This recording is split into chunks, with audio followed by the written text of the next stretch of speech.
Hi అండి. ఈరోజు మనం క్యారెట్ ఎగ్ ఫ్రై చేసుకుందామండి. క్యారెట్ ఫ్రై ఇష్టపడలేని వాళ్ళు ఇలా ఎగ్ వేసుకొని ఫ్రై చేసుకుంటే చాలా ఇష్టంగా తింటారండి. ఒకసారి మీరు రెసిపీ చూసి నచ్చినట్లయితే కంపల్సరీగా ఒకసారి టేస్ట్ చేసి చూడండి. చాలా టేస్టీగా ఉంటుంది. స్టవ్ మీద ప్యాన్ పెట్టుకొని 3 స్పూన్స్ ఆయిల్ వేసుకోవాలి. ఇందులో 1 స్పూన్ జీలకర్ర, సన్నగా చాప్ చేసుకున్న అల్లం వెల్లుల్లి తరుగు వేసుకోవాలి.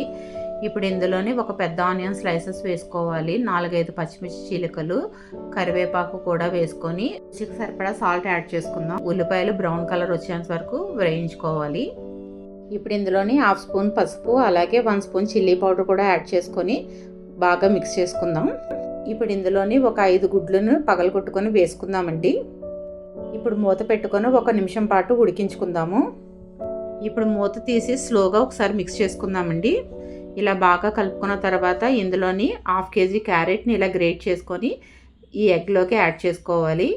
క్యారెట్లో ఉన్న వాటర్ అంతా డ్రై అయ్యేంత వరకు ఒక 2-3 నిమిషాల పాటు బాగా ఫ్రై చేసుకోవాలి. ఇప్పుడు చివరగా ఒక 1/2 స్పూన్ ధనియా పౌడర్ కూడా వేసుకొని ఒకసారి కలుపుకొని కొత్తిమీరతో గార్నిష్ చేసుకొని సర్వ్ చేసుకుందామండి.